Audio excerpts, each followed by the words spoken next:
Weezy Barbering Studios.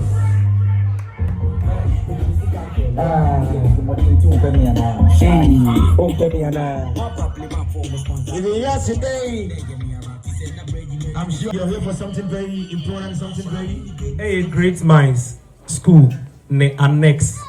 Potoka se me kan next na nese omo dan foforo. Na school yi butayenti ayesi no eye mofra ma omo wo GHS. Bebia omo betna ene mofra ma omo beba boarding school omo so bebia omo beda. No na echi no ye pese ye de ensanu njuma say no ye kano TVET technical and vocation eka great mind jumedi no ho and it's almost ye be Barbering Studio na just say eno ye ensanu juma edi kan ye pese ye no enchemo we ye meet member ne de wo he ni haircut studio ni ofa etoaso no so sa eno so be then so aba be ye man ne de afide wi na ye de ema omusua adepam menka se nipa obi opeso sua adepam obi a opeso sua insane juma ahudo ni nyina ansa na ya ba be ye from village ne dada babon say production school ne beba ha nti eye dan ye wu no se ye sha ase ye de be but ayenti a yesi edan no eno no enejuma de ni nyina ye tiawa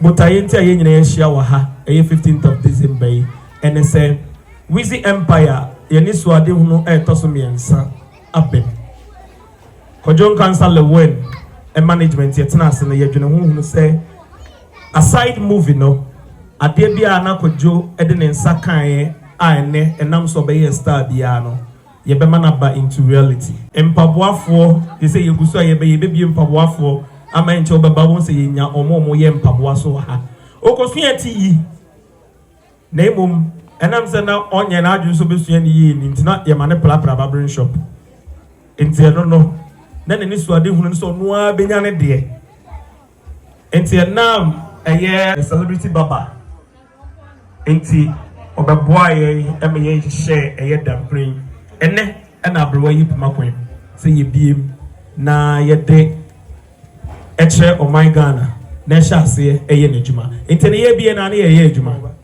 ene ye bie na ne ye adwuma enti ye da mu nyina ma sese mo de mo ni mo nyam ebeta ye chi ye do bi ase enkanka eye chief baba a ofri akra eba ye eye justice be ba cho wa ha justice mo me mbo yen ma ye chief baba no justice ba cho bra onpe ni pe ba mi ametwena ba bom ba cho bon sema no DJ Texas for microphone ba ko ne bre na justice enkasa mai pacho ye wi a ye be kan yi bra o yansa ye be yi ne me the numbers ni me number ni nyandru so enti opanyini ya da roma oni celebrity baba omo na hye dam point di mai unim ne friend justice the baba kakra mekan say ya ka say Weezy Barbering Studio sa na say enye barbering shop a yina yinim different from the other barbering shops wo hu bia na say wakwa koyi uti wo mu bia aha no bibia efa eti ho e free enkwala eba mpanyimfo ema bibia dreadlocks ye katongen aha ye create content ewo ho enti na ho ye studios no ye ne ma bebre ye coloring ye makeup bibia ye boti wo ho ade bia o pese ho ye bia fa ahofe wonko ade munya dress na onya wura Weezy Barbering Studios ansa na pie na ese ho aye fa we den opie dia ko kodu ujuma enti mesre se studio we de e ba ma yinyina studio we de e ba ma yinyina enti no yenya yenka ye homom ye me support adwuma fefa ye bra pinyini Kwadwo Nkansah ayade amaye but aside studio no so no I think say if Saturday and Sunday be a Jumadi and also we be the ama hinkromai almost omo de be dia grossa table tennis ne snookers ne yi na wa no just as me wo mom be di juma wo inside the amaya e pa person na omo around okay because of kind of say Music Barbering Studio, so no and shada ordinary salon into no. Barbers I barber adwuma wa ha nyina free Accra na bae. Omo nyina ye professional hairstylist. Omo nya barbers, omo ye hairstylist. Enti mesrama hairstylist na mo barber adwuma wa ani nyina mesrama. Mo nyina mo mra ni mo ha. Introduce mo. Na say your barber na your hairstylist. And the hairstylist no already. Hairstylist there. In terms of any hairstyle. In terms of any hairstyle, one it Baba the ono the oniane clipper. But hairstylist the BBA original. Okay, you must be your hairstylist BBA so. Okay, there's remember I know mu di juma wo attend me. Ye jama mu bo din. I share friend me Eugene answer. So your friend me Kwapena Edu Jenfi. We are seeing now him say friend me Joe the Joe, the best loctician in Ghana right now. Praise the Baba. Watch your friend me Nanayo. So me the prince I'm a chairman, aka the hair doctor. Tonight say yenya mo wi ni de. I think say Dr. Kwadwo Nkansah Lilwin edro ha. Ti say mo be gina ha.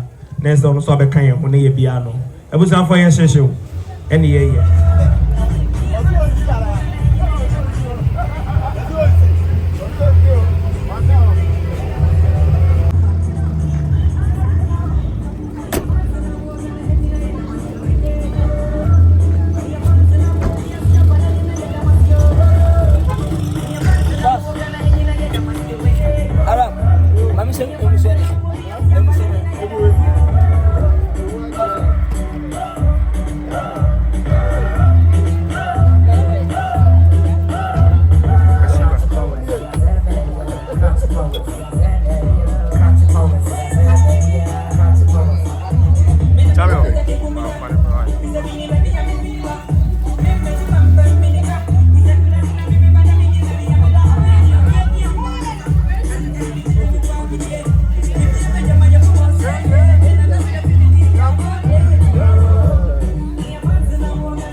Kwadwo Nkansah Lilwin. Little by little, but always winning. Lilwin is here.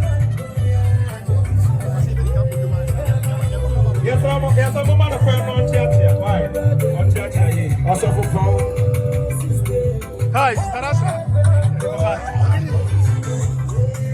International.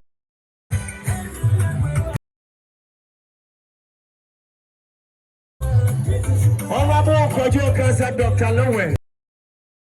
And then the outfit, you know, a prophet Dr. Kwadwo Nkansah Lilwin. Justice the Baba. The whole team is here. Chumberema. A Trubia Cadel. If you are a Chamiaba.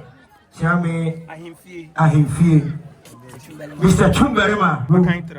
So, with a count of Yechem, Eja, Yame Opa, Yame Hong Kong Timu. Amen. It is you, America, being our realm. See you, baby, and we're going to read you a kid of Papa, you was space, man.